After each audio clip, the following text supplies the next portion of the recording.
दोस्तों, आज मैं आप लोगों को एक राजकुमार और उसकी पत्नी की कहानी सुनाऊंगी। राजकुमार की पत्नी एक जादूगरनी होती है। उसे एक गुलाम से प्यार हो जाता है, जिसके लिए वह राजकुमार को आधा पत्थर का बना देती है। फिर राजकुमार के साथ क्या होता है, इस कहानी में सब कुछ विस्तार से सुनेंगे। अगर इससे पहले आप मेरे चैनल पर नए हैं तो प्लीज़ मेरे चैनल को सब्सक्राइब करें, वीडियो को लाइक और शेयर करें। तो आइए कहानी को सुनते हैं। एक समय की बात है, काला द्वीप नाम की एक नगरी थी। काला द्वीप नगरी बहुत ही सुंदर नगरी थी। उसकी राजधानी तो उससे भी ज़्यादा खूबसूरत थी। आसपास के लोग काला द्वीप की राजधानी घूमने के लिए आया करते थे। उस नगरी का राजा भी बहुत ही ज़्यादा नेक दिल था। वह बाहर से आए हुए लोगों को अपनी नगरी में बहुत ही सम्मान देता था। सभी लोग उस राजा को बहुत पसंद किया करते थे। राजा का एक बेटा था। राजा अपने बेटे से बहुत ही ज़्यादा प्यार करता था। उसकी हर छोटी से छोटी ज़रूरत राजा पूरा किया करता था। धीरे धीरे वह राजकुमार बड़ा हो गया। एक दिन अचानक से राजा की मृत्यु हो गई। राजा के मरने के बाद राजकुमार गद्दी पर बैठ गया और काला द्वीप नगरी पर शासन करने लगा। राजकुमार भी अपने पिता की तरह बहुत ही नेक दिल राजा बना। वह एक लड़की से प्यार करता था, जो कोई और नहीं बल्कि उसकी चचेरी बहन थी। वह बहुत ही खूबसूरत थी। हिरनी जैसी आंखें, गुलाब जैसे गाल। उसकी मोरनी सी चाल राजकुमार को घायल कर देती थी। जब राजकुमार ने अपनी चचेरी बहन के सामने विवाह का प्रस्ताव रखा तो उसने भी विवाह के लिए हाँ कर दिया। राजकुमार ने बड़े ही धूमधाम के साथ उसके साथ विवाह कर लिया। राजकुमार अपनी पत्नी से बहुत ही ज़्यादा प्रेम करता था। उसकी पत्नी उससे दूर दूर भागती थी। राजकुमार को यही लगता था कि शायद उसे अभी थोड़ा समय लगे, फिर वह मुझसे भी उतना ही प्यार करने लगेगी जितना मैं उससे करता हूँ। परंतु कभी कभी राजकुमार यह देखता था कि उसकी पत्नी अकेले में बैठी कुछ बड़बड़ा रही है। एक दिन राजकुमार ने उससे पूछा, प्रिय, तुम यह क्या बोलती रहती हो? तब वह कहने लगी, कुछ नहीं, मैं तो बस ऐसे ही गुनगुनाती रहती हूँ। राजकुमार ने उसकी इस बात को टाल दिया। एक दिन राजकुमार आराम कर रहा था। उसके सिर के पास खड़े दो नौकर पंखा कर रहे थे। उन दोनों को यही लग रहा था कि राजकुमार सो रहा है, इसीलिए एक कहने लगा, बेचारा राजकुमार, यह अपनी पत्नी से बहुत ही ज़्यादा प्रेम करता है, परंतु यह अनजान है कि उसकी पत्नी उसके पीठ पीछे क्या कर रही है। राजकुमार उसकी सारी बातें चुपचाप सुन रहा था। तभी दूसरा भी कहने लगा, हाँ, मैंने भी सुना है। राजकुमार की पत्नी राजकुमार के गुलाम को अपना दिल दे बैठी है और वह एक मामूली लड़की नहीं बल्कि जादूगरनी है, और एक दिन वह राजकुमार को अपने जादू से खत्म कर देगी। परंतु किसी में यह हिम्मत नहीं कि यह सच्चाई राजकुमार को बता दे। भला राजकुमार हम नौकरों पर विश्वास कैसे करेंगे? वह अपनी पत्नी से खुद से भी ज़्यादा प्यार करते हैं, इसीलिए वे हमारी बात पर विश्वास नहीं करेंगे। हमें राजकुमार के लिए बहुत दुख होता है। वे दोनों इसी तरह आपस में बातें किए जा रहे थे। राजकुमार सब कुछ सुन रहा था।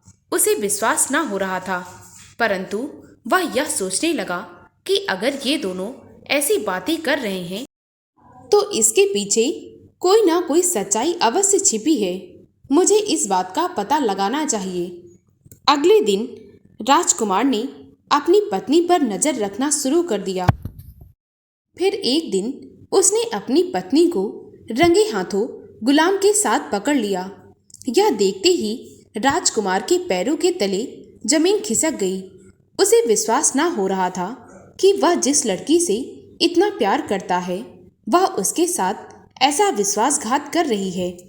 राजकुमार को बहुत गुस्सा आ गया और उसने गुलाम को कैद में डलवा दिया। कुछ समय बीतने पर गुलाम की तबीयत अचानक से खराब हो गई। वह बोल नहीं सकता था और ना ही चल सकता था। यह देख उसकी पत्नी को राजकुमार पर बहुत गुस्सा आ गया और उसने अपने काले जादू का प्रयोग करके राजकुमार को आधा संगमरमर का बना दिया। राजकुमार जिस जगह पर बैठा था उसी जगह बैठा रह गया, क्योंकि उसकी पत्नी ने उसके नीचे के भाग को पत्थर का बना दिया और ऊपर वह इंसान का था। उसके बाद उस जादूगरनी पत्नी ने कालाद्वीप नगरी को 4 अलग अलग पहाड़ियों के रूप में बदल दिया और उसकी राजधानी, जिसकी सुंदरता देखने के लिए लोग दूर दूर से आते थे, उसे एक नीले पानी की झील में बदल दिया। बस उन पहाड़ियों के बीच एक महल बच गया था, जिसमें राजकुमार आधा पत्थर का बना हुआ बैठा था और दूसरा वह गुलाम, जिसे उसकी पत्नी ने अपने कक्ष में एक बिस्तर पर लिटाया हुआ था। उस जादूगरनी के जादू से कालाद्वीप नगरी के सभी लोग बहुत ही ज्यादा दुख भोग रहे थे। यह देख राजकुमार को बहुत दुख होता था। वह अक्सर रोने लगता था। यह देख उसकी पत्नी उसके पास आती और उसे 100 कोड़े लगाती। अब वह प्रतिदिन का नियम बन गया था। राजकुमार की पत्नी उसके पास आती और उसे 100 कोड़े लगाकर वहां से चली जाती। वह जादूगरनी उस गुलाम को अपने जादू से ठीक करने का प्रयास कर रही थी। उस गुलाम की सिर्फ आंखें खुली थी, बाकी उसका पूरा शरीर बेजान सा पड़ा हुआ था। वह रोज उस गुलाम से पूछती, क्या आज आप बेहतर महसूस कर रहे हैं?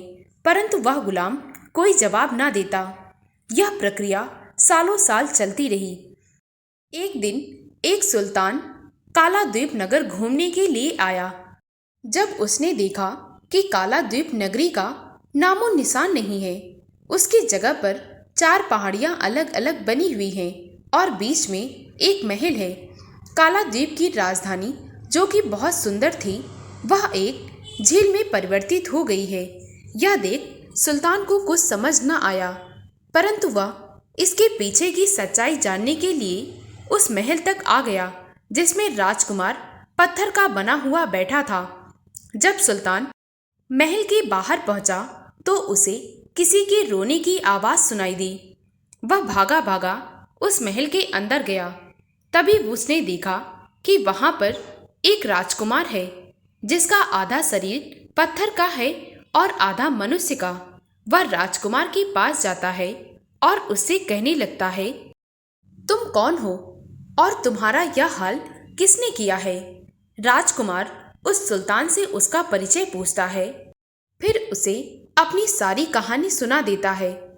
राजकुमार की दुख भरी कहानी सुनने के बाद उस सुल्तान को उसकी पत्नी पर बहुत ही ज्यादा गुस्सा आ जाता है और वह राजकुमार से कहता है, तुम चिंता मत करो, मैं तुम्हारा खोया हुआ राज्यपाट फिर से वापस दिलाऊंगा।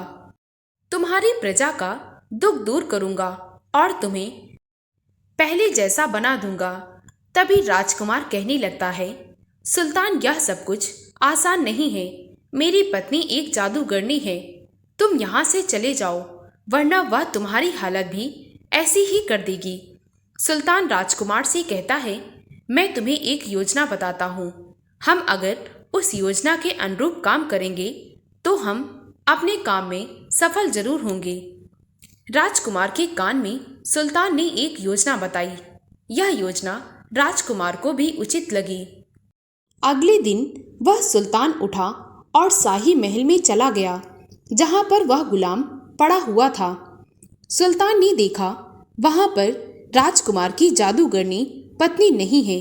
उसने अपनी तलवार निकाली और एक झटके में उस गुलाम का सिर धड़ से अलग कर दिया और उसके शरीर को उठाकर पास में एक कुएं में डाल दिया और खुद जाकर पलंग पर लेट गया, जहां पर वह गुलाम लेटा हुआ था।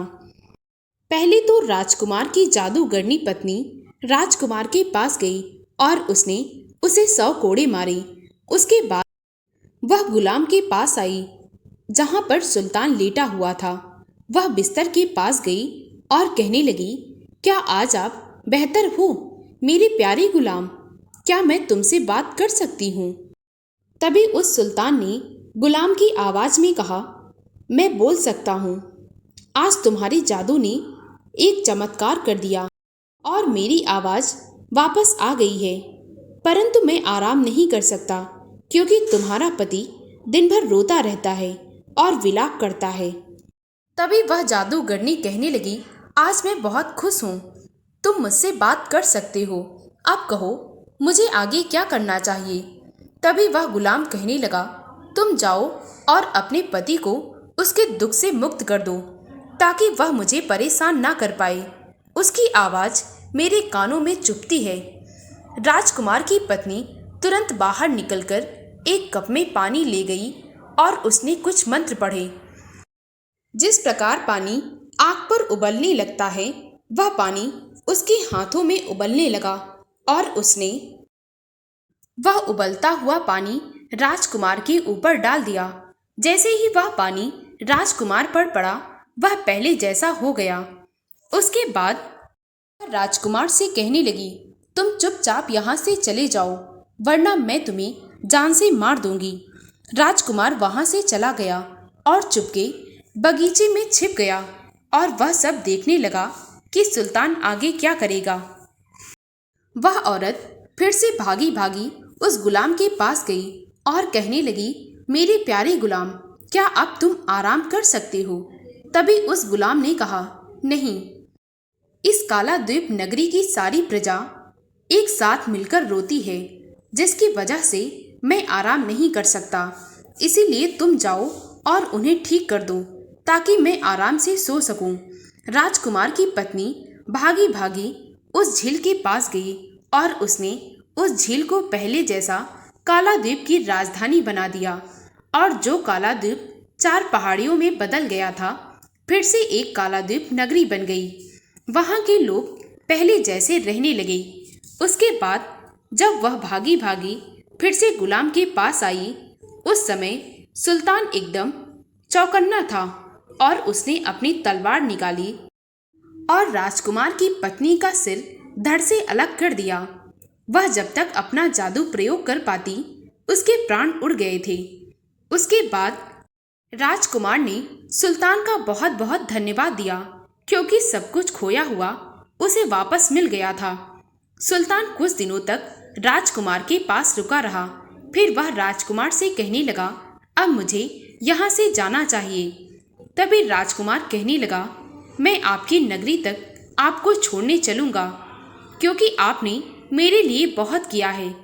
राजकुमार सुल्तान के साथ उसकी नगरी गया। सुल्तान को कोई औलाद ना थी, इसीलिए सुल्तान ने वहां पर यह घोषणा करवा दी कि काला द्वीप का राजकुमार ही उसका उत्तराधिकारी होगा। सुल्तान के इस निर्णय से उसकी प्रजा भी बहुत ज़्यादा खुश थी। उसके बाद सुल्तान ने एक बहुत ही अच्छी राजकुमारी के साथ राजकुमार का विवाह करा दिया। राजकुमार सुल्तान के साथ मिलकर राज्य कामों को देखने लगा। दोस्तों, अगर आपको मेरी कहानी अच्छी लगी हो तो प्लीज़ मेरे वीडियो को लाइक और शेयर करें।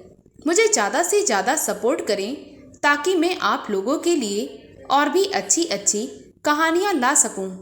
कहानी को पूरा सुनने के लिए बहुत बहुत धन्यवाद।